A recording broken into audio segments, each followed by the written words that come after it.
Je cède maintenant la parole au député de Matane-Matapédia. Merci, Madame la Présidente. Ça fait plus de 18 ans que je siège en cette Chambre. J'ai eu le privilège à 6 reprises d'être choisi par ma population.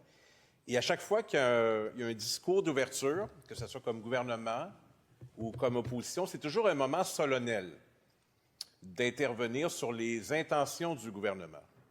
Habituellement, à peu près tout le temps, ça suit une élection générale. Pas cette fois-ci. Ça suit une élection partielle.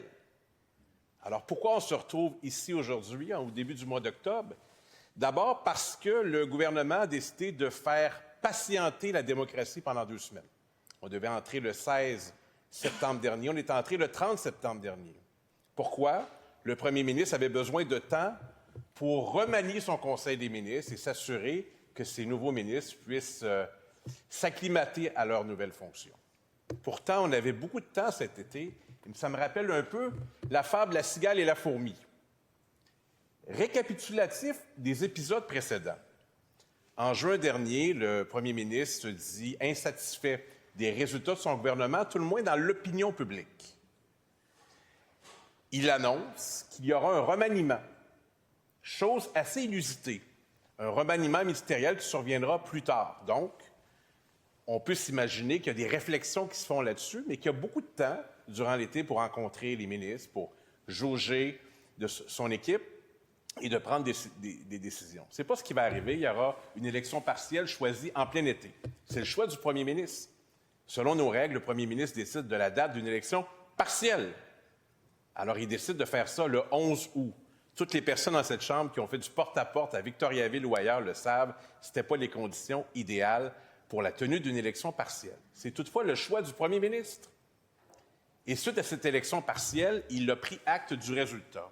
En 2022, l'ex-député d'Arthabasca a obtenu un des meilleurs résultats au Québec pour sa formation politique. Il a obtenu 53 des voix.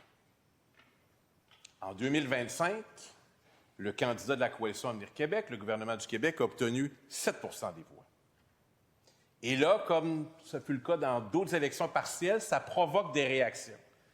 Et le gouvernement décide de prendre son temps et d'annoncer un remaniement ministériel qui nous fait perdre quand même 2 semaines précieuses de reddition de comptes, où on pose des questions au gouvernement, où on participe à des commissions parlementaires. Et finalement, on se demande pourquoi. Donc, ce temps-là, il est précieux. Il n'appartient pas au premier ministre. Il appartient à la démocratie québécoise. Et soyez assurés que les fiers députés du Parti québécois se seraient présentés pour faire ce qu'ils font quotidiennement ici, tout comme les autres collègues, poser des questions au gouvernement qui gère l'argent durement gagné par les Québécois et les Québécoises, qui prend des décisions qui ont un impact sur leur liberté, sur leur vie quotidienne et sur leur avenir. Alors, c'est dans ce contexte-là que j'interviens aujourd'hui, comme si c'était un nouveau gouvernement. Pourtant, quand je regarde de l'autre côté, je reconnais le premier ministre, puis je suis pas mal sûr que c'est le même. Et le ministre des Finances aussi, puis le ministre de la Santé aussi. Pas mal sûr que c'est les mêmes. Alors, qu'est-ce qui a changé? Bien, il y a des nouveaux collègues qui sont ministres, qui ont accédé à cette table importante de décision. D'autres n'y sont plus. Qu'est-ce que ça change au plan des priorités? Bien, c'est là que c'est intéressant de suivre. On est dans la dernière année, littéralement, de ce mandat. L'élection générale aura lieu le 5 octobre 2026. Donc, le décompte est amorcé. Qu'est-ce que le gouvernement veut faire? Dans bien des cas, des choses qu'il n'a pas fait dans les 7 dernières années. Il veut obtenir des résultats qu'il n'a jamais eus en faisant probablement des choses qu'il n'a jamais faites. Alors, on observe les priorités. D'abord, la question de l'identité. Alors là, le gouvernement joue son va-tout sur une constitution québécoise qui elle, a fait l'objet de beaucoup de travail pendant l'été. Le premier ministre n'était pas prêt à un nouveau remaniement, mais il était prêt à une constitution. Puis là, on apprend que le gouvernement, avec une loi, va proposer une loi fondamentale. À l'intérieur du Canada. Donc, aménager la pièce qu'on a à l'intérieur de la maison canadienne en lui donnant de nouveaux attributs, en espérant que ça va changer la dynamique à l'intérieur du pays. Notre formation politique, en tout respect, a tiré des conclusions politiques définitives sur le Canada. Il ne changera pas. On peut décider d'accepter cette situation, mais ça vient avec un certain nombre de renoncements. sur notre capacité collective de décider pour nous-mêmes, sur la gestion de nos ressources, sur les lois qui sont parfois votées par nous, mais qui peuvent être invalidées par un autre gouvernement. Je pense à la laïcité, ça peut être la langue, ça peut être bien d'autres questions. Donc, le gouvernement accepte le destin canadien, pas si différent du Parti libéral. Je veux dire, ils sont à l'intérieur canadien, ils utilisent d'ailleurs le même langage pour s'opposer à un projet universel qui est celui de l'émancipation des peuples, de l'autodétermination des peuples. Alors, j'imagine qu'à la prochaine élection, parce que tous ceux qui siègent au Conseil des ministres se sont engagés à se représenter, nous diront pourquoi c'est important de rester dans le Canada. Ils nous diront que vaut mieux accepter ce sort, que ça ne peut pas être mieux. Moi, je suis du côté des optimistes. Si l'objectif était seulement de prendre le pouvoir et de le garder, avouez, Madame la Présidente, qu'il serait bien moins difficile de ne pas aborder une question fondamentale qui est celle de créer un État. C'est une exigence supplémentaire que je porte avec optimisme et profonde conviction depuis 30 ans. Et comme parlementaire depuis plus de 18 ans, et si d'aventure ma population le souhaite pour un autre mandat à partir de 2026. Alors ça, c'est pour l'identité. En matière de laïcité, le gouvernement veut poursuivre ses efforts avec une réflexion qui porte sur différents enjeux, notamment, il a annoncé la lutte aux islamistes radicaux, j'ai entendu ça, la prière de rue. Bon.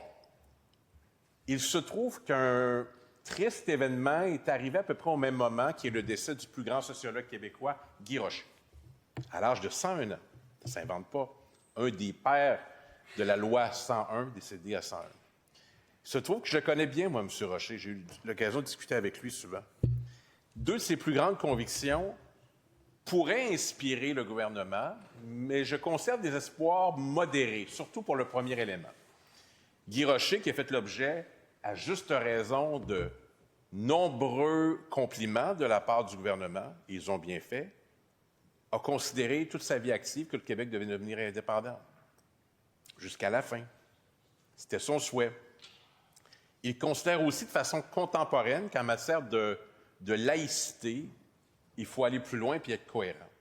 Il considère aussi en matière linguistique qu'il y a un élément fondamental qui pourrait permettre de compléter la loi 101 et la Révolution tranquille, qui est celui de faire en sorte que le cégep soit en français. Particulièrement pour, je vais les appeler les enfants de la loi 101, les enfants issus de l'immigration. Le gouvernement pourrait aller de l'avant là-dessus, puis on le supporterait, décide de ne pas le faire. Alors, moi, je demande la cohérence, je demande du courage aussi. Pour l'identité, pour la langue, pour la défense des intérêts du Québec. On est des spectateurs présentement, on se dit, bien là, le premier ministre canadien, il va aller nous défendre à Washington. Je pense que les nations, elles sont fortes de leurs convictions. Pas besoin d'être un grand pays, on a besoin d'être un pays ouvert sur le monde. Et toutes les nations qui sont devenues indépendantes depuis 40 ans, beaucoup des petites nations de la terre du Québec se débrouillent plutôt bien. On parle beaucoup de sécurité également. Pourtant, deux ministres ont précédé le ministre actuel. Ils ont indiqué avoir tous de bonnes intentions pour lutter contre des phénomènes où souvent on faisait des propos ça, puis on nous disait que ce n'était pas nécessaire. La lutte aux gangs de rue, par exemple. Plus récemment, la question du contrôle routier. Des camionneurs peu expérimentés, qui n'ont pas les qualifications, qui mettent en péril leur vie et celle d'innocents qui roulent sur les routes parce qu'ils ne sont pas assujettis aux mêmes règles. Ça aussi, c'est un enjeu sécuritaire. C'est le ministre des Transports qui en est responsable. Et puis pour le reste, j'ai bien noté que l'éducation, qui a toujours été la priorité du premier ministre, quand je vous dis qu'il y a une séquence, je les écoute, les discours inauguraux, là, quand il y a eu l'assermentation du Conseil des ministres, c'était pas là. Donc, bon, c'est plus tout ne peut pas être une priorité. On choisit ce qu'on veut bien avancer. Alors, les 4 valeurs ou objectifs fondamentaux du premier ministre, c'est la carte, un peu la carte routière pour le dernier mandat. Moi, je suis de ceux qui préfèrent applaudir les résultats que les intentions. C'est souvent comme ça que le gouvernement. Tout est historique. S'auto-qualifier d'historique, il me semble qu'il vaut mieux un tiers indépendant qui dit « oui, c'est historique ». Donc, on va applaudir les résultats, puis on souhaite que le Québec aille bien.